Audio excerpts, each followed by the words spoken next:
Welcome to Diseases Simplified, the podcast that breaks down medical science into clear, accessible conversations. Hosted by a U.S. board-certified medical doctor, this show is designed to help you understand your body, your symptoms, and the science behind common diseases without the medical jargon. Whether you're a curious listener, a student, or someone navigating your own health journey, you're in the right place for reliable, simplified, and evidence-based information. Let's make medicine make sense together.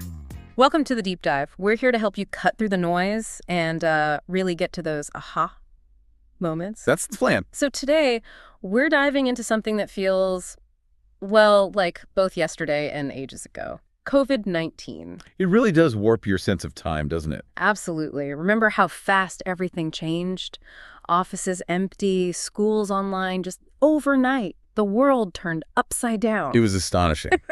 So our mission today is to unpack all of that for you. We want to give you a really solid, well-informed grasp of the pandemic. Right. We'll look at the virus itself, its huge impact, the global response, and the ripples still affecting us now, health, economy, everything. Exactly. We've gathered tons of research, articles, data, the whole 9 yards. Our goal is to pull out the key insights, maybe some surprising facts, to help you understand those years better. Okay, let's do it. So starting right at the beginning, what is COVID-19? Well, fundamentally, it's a contagious disease. It's caused by a specific coronavirus called SARS-CoV-2. SARS-CoV-2. Got it. And this thing spread like wildfire, right? January 2020. Yeah, it exploded globally, triggered the pandemic declaration pretty fast. It was first picked up, in pneumonia cases in Wuhan, China. But the really interesting thing is its structure. It has features, especially that famous spike protein. Ah, yes, the spike. That are found in similar coronaviruses in nature, specifically in Chinese horseshoe bats.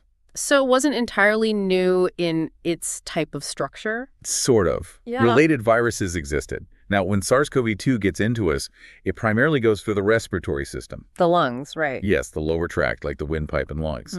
But also the upper tract, sinuses, nose, throat. Okay. And it gets into our cells using a specific doorway, you could say. It's called the ACE2 receptor. ACE2. Right. And these receptors are super common on certain lung cells. The virus's spike protein basically acts like a key. Unlocking the cell. Exactly. It connects to ACE2 and lets the virus in. Okay, so once it's in, what happens? The symptoms seemed, well, incredibly varied. Hugely varied. That was one of the biggest challenges. You had everything from really mild, almost nothing, to sadly fatal illness. The common ones we heard about were fever, fatigue, that cough. Persistent cough, yeah. Breathing problems. And then the really distinctive ones. Loss of smell, anosmia, and loss of taste, ageusia. Those are so weird. Aren't they? But there were others too. Headaches, stuffy nose, runny nose, muscle ache, sore throat, diarrhea, even eye irritation. And COVID toes, I remember that. Yeah, that skin manifestation. And what was tricky is symptoms could change over time in one person. Made diagnosis tough early on. And the incubation period, how long after getting infected did people get sick? Typically about 5 days. The median was 4 to 5 days. Most people who got symptoms showed them within, say, 2 to 7 days. Okay. And pretty much everyone within 12 days. But here's the kicker. You could be infectious for 1 to 4 days during that incubation period, before you even felt sick. Ah. So you're spreading it without knowing. Precisely. That silent spread was a massive, massive factor in how quickly it took off globally. Makes sense. And speaking of silent spread, a really significant chunk of people who got infected, maybe at least a third, some studies said up to 44%, never developed any noticeable symptoms. Wow, nearly half in some studies. Yeah, asymptomatic, but they could still transmit it. That's huge. It is. Now, for those who did get symptoms, the breakdown was roughly this. About 81% had mild to moderate illness, maybe mild pneumonia at worst. Okay, the majority. Right. Then about 14% developed severe symptoms. Things like dyspnea, shortness of breath, or hypoxia, meaning low oxygen levels, or significant lung involvement seen on scans.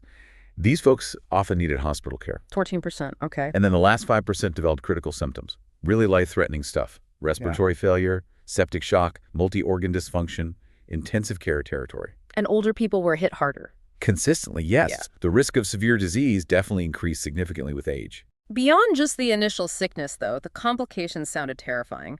Pneumonia, obviously, but also ARDS. Right, acute respiratory distress syndrome. That's when the lungs basically get overwhelmed with inflammation and fluid and can't function properly.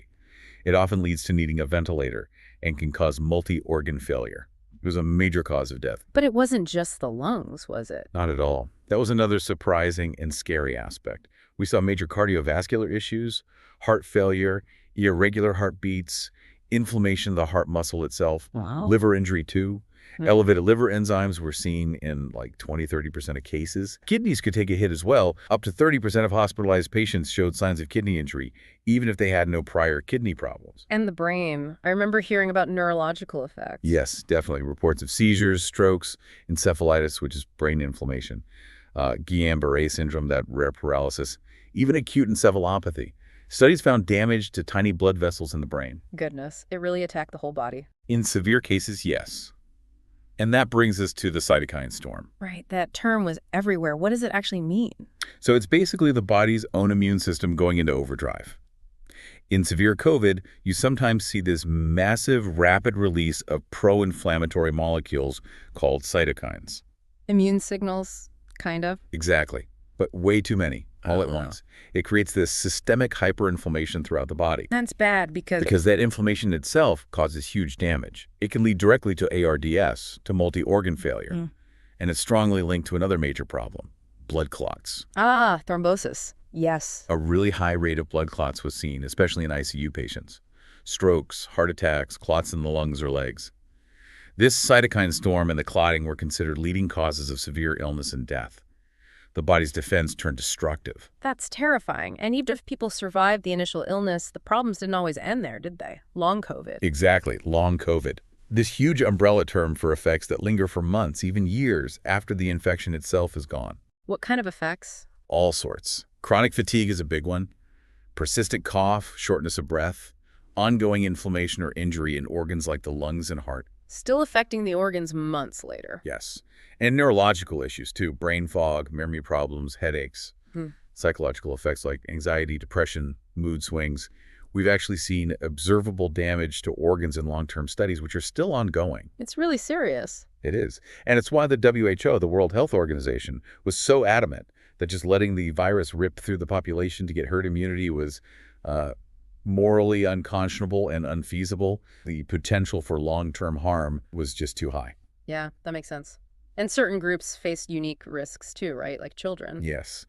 While kids generally had milder acute illness, a small number developed something called pediatric multisystem inflammatory syndrome, or MISC. It's similar to Kawasaki disease, causing inflammation in different body parts. And pregnant women. Pregnant women were found to be at increased risk of severe COVID illness, more likely to need hospitalization, ICU care, ventilation, and also higher risk of complications like miscarriage, preterm birth, or the baby having restricted growth. Unvaccinated pregnant women, especially later in pregnancy, were particularly vulnerable, and babies born to mothers with COVID were more likely to have breathing issues initially. So a really vulnerable group. Definitely highlighted the need for careful management and prevention during pregnancy. Okay, so faced with this complex, dangerous virus, the world had to react. How did we fight back? Let's talk diagnostics first. How do we know who had it? Well, initially it was often based on symptoms, a provisional diagnosis.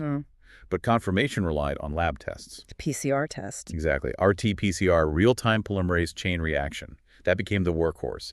It detects the virus's genetic material from like a nose or throat swab. Right. Chest CT scans were also useful sometimes, especially if doctors strongly suspected COVID pneumonia, but the PCR was maybe negative or pending. And antibody tests. Serological tests, yeah.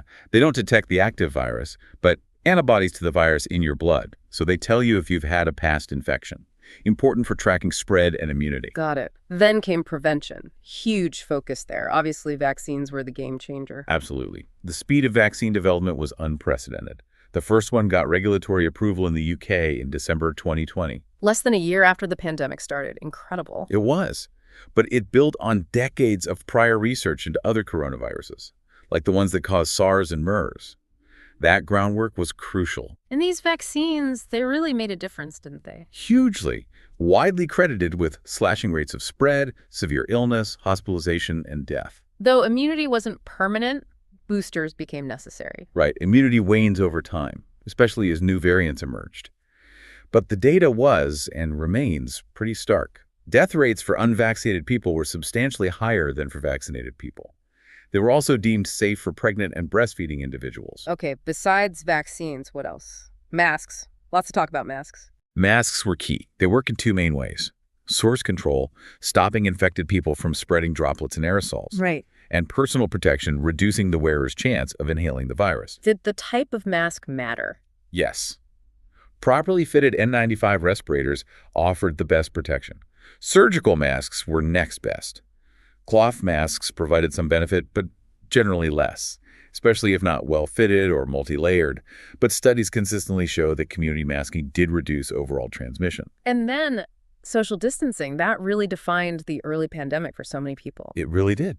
Things like quarantines, travel restrictions, closing schools, workplaces, stadiums, all aimed at minimizing close contact. Stay home, save lives. Pretty much. People stayed home, limited travel, avoided crowds, and related to that was ventilation. Ah, yes, airflow. Became increasingly recognized as critical. Avoiding crowded indoor spaces was step one. Indoors, things like increasing the rate of air exchange, using more fresh outdoor air, reducing recirculation, all helped. HEPA filters and stuff. Exactly. Air filtration. The WHO specifically recommended better ventilation and filtration in public buildings to clear out those infectious aerosols. Really underscored that this was primarily airborne. Which leads to hygiene. Early on, there was intense focus on cleaning surfaces, wasn't there? Wiping down groceries. There was. And while the virus can survive on surfaces for a time, hours to days, the evidence piled up that this wasn't the main way it spread. Fomite transmission, it's called. So touching things wasn't the big risk. Not the primary risk compared to breathing in aerosols. Yeah. That led to some criticism of intense deep cleaning as maybe hygiene theater. Giving a false sense of security? Potentially, yeah. Diverting attention from the airborne risk. Of course, regular hand washing is always good practice for preventing many illnesses, including COVID. Sure, and self-isolation and quarantine. Standard public health tools. Recommended for anyone diagnosed or suspected of having COVID, and quarantine usually 14 days initially for people who might have been exposed, like close contacts or those returning from high-risk areas. Travel controls, too. Border shutting down. Yeah, international travel controls were widely implemented. The evidence for their effectiveness is sort of low certainty, but they likely help slow the spread, especially early on. But screening at borders wasn't foolproof. No. Symptom checks miss asymptomatic or pre-symptomatic people. Even testing could miss cases if done too early or without follow-up. Combining measures like testing plus a quarantine period, maybe 10 days minimum, was seen as more effective. Okay, let's shift to treatment. If someone did get sick, what could be done? Initially, it was mostly just supportive care, right? Pretty much. Managing symptoms like fever, ensuring hydration, providing oxygen if needed. Just supporting the body while it fought the virus. But then specific drugs started to emerge. Yes. As of around April 2022, a few key antivirals got approved, though access varied. Nirmatril veretonavir, which you probably know as Paxlovid, Right. remdesivir. These were mainly for mild to moderate cases in people at high risk of getting severe disease. They showed they could reduce the chance of needing hospitalization. And the U.S. had that test to treat thing. Yeah, aimed at getting people free Paxlovid quickly after testing positive, to start treatment early when it's most effective. What about drugs for more severe cases? A major breakthrough was dexamethasone. It's a common corticosteroid, an anti-inflammatory drug. Okay. It was found to significantly reduce mortality, death rates, in patients who were critically ill, especially those on ventilators or needing supplemental oxygen. By calming inflammation. Exactly. Counteracting some of that damaging hyperinflammation. And related to that, drugs specifically targeting the cytokine storm were also investigated. Wait. Drugs like tocilizumab, which blocks a specific inflammatory signal called IL-6, or lemzalumab. These aim to directly dampen that immune overreaction. Some got included in treatment guidelines. But not everything worked out. I remember hearing about hydroxychloroquine. Right. Several drugs that showed early promise in labs or small studies, like hydroxychloroquine, lopinavir, fluvoxamine, they ultimately didn't pan out in larger, rigorous trials. Found to be ineffective, or in some cases, potentially harmful. Science in action, really. It's Trial and error. What about using antibodies from people who recovered? Convalescent plasma. That was explored heavily early on. The idea makes sense, transfer antibodies from someone who recovered to someone who's sick. Passive immunity. Exactly. But the large-scale evidence wasn't great. A big review in May 2023 found that for patients with moderate to severe COVID-19, convalescent plasma didn't actually reduce mortality or help symptoms improve. So another promising idea that didn't quite deliver in practice. So putting it all together, virus, response, treatments.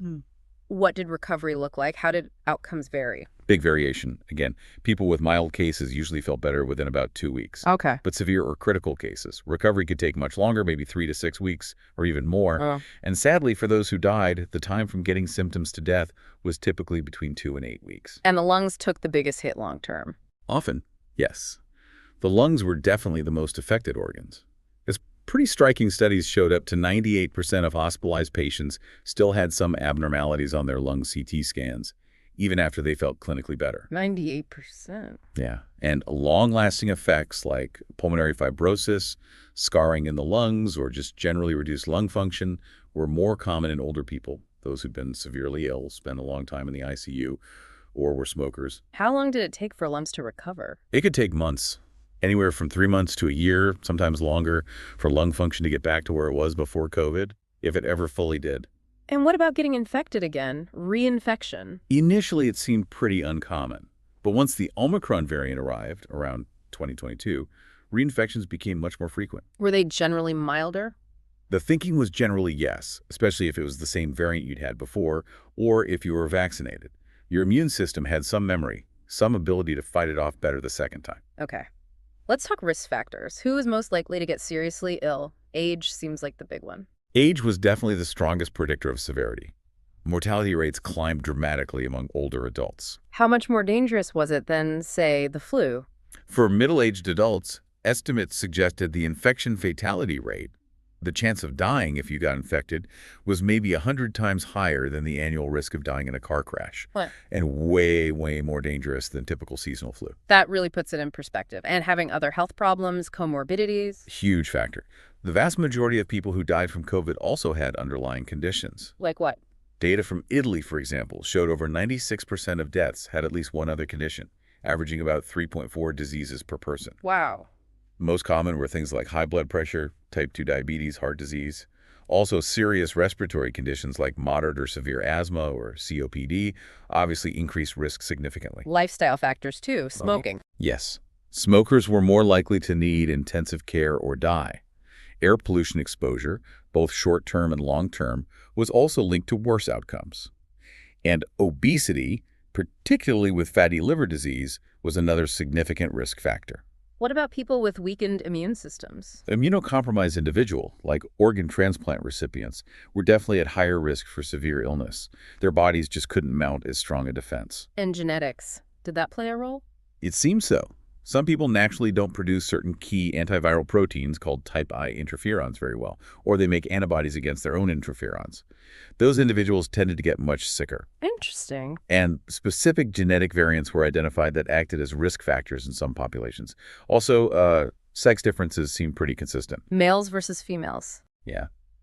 Data from places like France and that Diamond Princess cruise ship showed males generally had higher rates of hospitalization, higher rates of ICU admission among those hospitalized, and higher fatality rates across all age groups compared to females.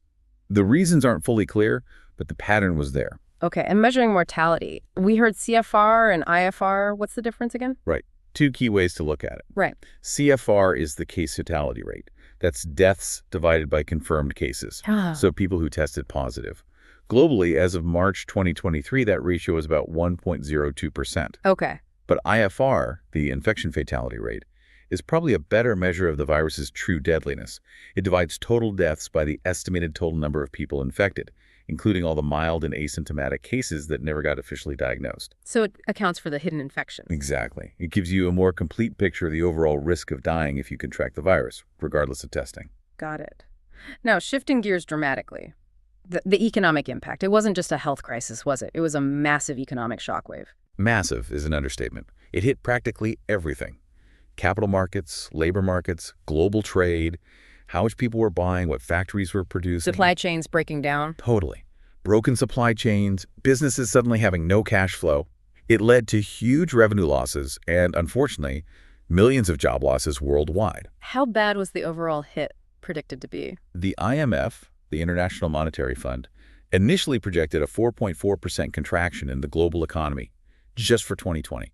They thought it could be worse than the Great Depression. Wow. And the estimated total economic losses for 2020-2021 were somewhere around $9 trillion, which is more than the entire economies of Japan and Germany combined. It wasn't just lost money. It exposed how fragile some of our global systems were. Right, like manufacturing and trade already dealing with tensions. Exactly. They got hit with new pressures from lockdowns everywhere. Factory output dropped. Getting hold of necessary parts and materials became incredibly difficult. The World Trade Organization predicted global trade could fall by anywhere from like 13% to almost 32% in 2020. A huge range, but all bad. All bad.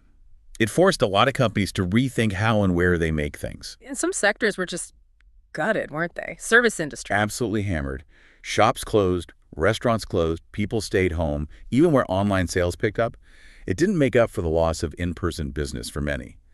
Interestingly, even when China lifted its restrictions, the retail sector there didn't just snap back immediately. The hit was deep. Tourism and hospitality must have been catastrophic. Catastrophic is the right word. Travel bans, mobility restrictions, billions and billions in lost revenue. Countries heavily reliant on tourism saw huge chunks of their economy vanish. Vietnam expected maybe $7.7 billion in losses. Thailand over $3 billion. And hotels. Hotel occupancy rates just plummeted globally. China saw rates fall nearly 90% early on. This meant immense hardship for hourly workers and huge financial strain on even the biggest hotel chains. Sports and entertainment, too. Everything just stopped. Yep. Major events canceled or postponed: the Euros, the Tokyo Olympics and Paralympics, the British Open Golf. Billions in losses there. And even when sports came back. It wasn't the same initially, was it? Limited crowds, masks. It changed the whole experience. The entertainment world, movies, theater, live music, estimated maybe $5 billion in losses in 2020. Hollywood shut down. Pretty much. Yeah. Film releases delayed, production halted. Something like 120,000 below-the-line jobs, especially stagehands and crew, were lost almost overnight. Movie attendance dropped over 80%, box office revenue crashed, and even by 2021, 2022, it hadn't really recovered to pre-pandemic levels. So, facing this economic meltdown, what did governments do? Massive interventions, especially in wealthier nations. Yeah. Huge spending on healthcare, direct support payments to people, loans and grants for businesses. Central banks got involved, too. Big time. Slashing interest rates, pumping liquidity into the financial system, providing emergency financing, trying to stop a complete financial collapse and keep credit flowing. Did experts see this economic crisis coming so fast? The speed really stunned many people. How quickly the health crisis turned into an economic calamity. Initially, a lot of focus was on the immediate financial fires, maybe less on the long-term debt being accumulated. And the impact wasn't equal globally, was it? Not at all. Many developing economies were hit incredibly hard, struggling with both the health crisis and the economic fallout. Projections showed many wouldn't recover the income losses per person even by 2022, reversing years of progress in reducing poverty and increasing insecurity. So what was the thinking among global leaders? How do you tackle something like this? There was a widespread recognition that this needed immediate, aggressive, global action. Calls for international cooperation on economic policies, trying to restore confidence and head off what looked like a potential Great Recession. It really drove home how interconnected everything is. Right. One country's problem quickly becomes everyone's problem. Exactly. A truly globalized crisis needs a globalized response. So fast forward to now, it's been, nearly 5 years since the pandemic declaration. How are things looking? How do people feel? It's interesting. Surveys suggest most Americans now feel the pandemic is sort of in the rearview mirror. They aren't personally worrying about catching COVID day to day as much. That feels right, anecdotally. Yeah. But, and this is a big but, even with that feeling, 3/4 of Americans also say the pandemic took a real personal toll on their lives. Still feeling the effects. Right. And maybe even more tellingly, 72% believe it actually further divided us as a country. Oof, that's a high number. It is. It suggests that even if the immediate health fear has faded for many, the social scars, the divisions, they linger. Something for you, the listener, to really think about. And schools. That disruption must have had lasting impacts. Absolutely. K-12 schools went through an incredibly difficult time, as reports put it, for students, for parents, for teachers, and kids are still, working their way through the impacts: learning loss, social development delays. It'll take time to fully understand that. It will. On a somewhat more positive note, though, the pandemic did result in this enormous amount of public education about how illnesses spread and how to prevent them. Masks, distancing, hand washing, ventilation. Exactly. It seems to have genuinely shaped how many people now think about and handle illnesses more generally. Maybe some of those habits, that awareness, will stick.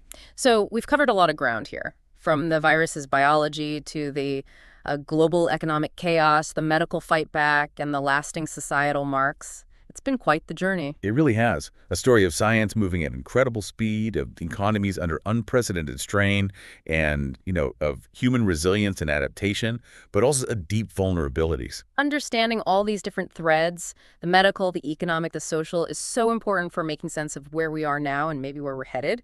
Hopefully you feel better equipped now with a much deeper understanding than just the headlines. Yeah, you've got the context now, the details behind the big picture. So, to leave you with a final thought, the pandemic forced this incredibly rapid global reckoning.